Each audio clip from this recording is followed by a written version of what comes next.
कोण म्हणतो देत नाही, कोण म्हणतो देत नाही, आमच्या मागण्या मान्य करा, आमच्या मागण्या मान्य करा. शेतकरी एकजुटीचा, शेतकरी एकजुटीचा.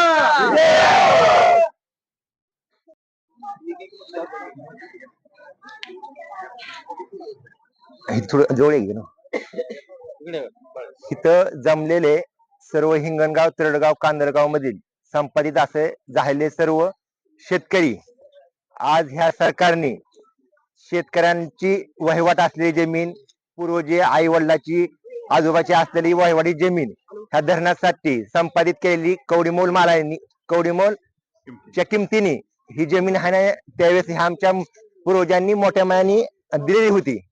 त्यातून आज आम्हाला उठवण्याचा ह्या शासनाने प्रयत्न ह्यांचा चालू आहे आणि दंडुकीच्या शाहीनं ह्यांचा आज प्रयत्न चालू आहे की बाबा ह्याचं नोटीस नाही, आम्हाला कुठली ह्याची कल्पना नाही, काय नाही. रात्री ह्यांना आम्हाला 12 वाजता ह्यांना नोटीस दिलं आणि उद्याच्याला तुम्ही तुमच्या जमिनीमध्ये आम्हाला मोजणी करायची, तर तुम्ही उद्याच्याला कुठल्या गोष्टीचा अडथळा आणू नका, अशी ह्यांना 12 आणि 1 वाजता तर संध्याकाळी तर नोटीस देत असतील. तर ही सरकार आहे का, इंग्रज आहे का, ती पाकिस्तानवरून आलेली ही अशी अवलाद आहे असं आज आम्हाला वाटायला लागलंय. इतकं ह्या सरकारचा इतका निषेध करावा वाटतंय की ह्यांना आम्हाला शेतकऱ्याला कुठल्याही गोष्टीत न विचारात घेता ही आज आम्हाला शेतकऱ्यांना भूमिहीन करायचा ह्यांचा आज ही प्रयत्न चालू आहे.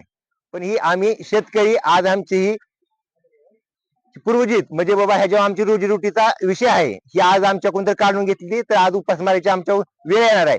काही जरी झालं तरी आम्ही आमची जागा, आमची जमीन सोडणार नाही. मग ह्यातमध्ये तपास जरी झाला, आमचं ह्याला आतमध्ये आमचं बलिदान जरी झालं, शहीद जरी झालो, तरी आम्ही हटणार नाही. मग काय असेल ते होऊ द्या, त्यांना आम्हाला जीव मारावं आणि जमीन त्यांना त्यांच्या ताब्यात घ्यावी, आम्ही त्यांना द्यायला तयार आहे. पण मिळू तरी आम्ही आज हटणार नाही, अशी आमची शेतकऱ्याची आज आमची भूमिका आहे.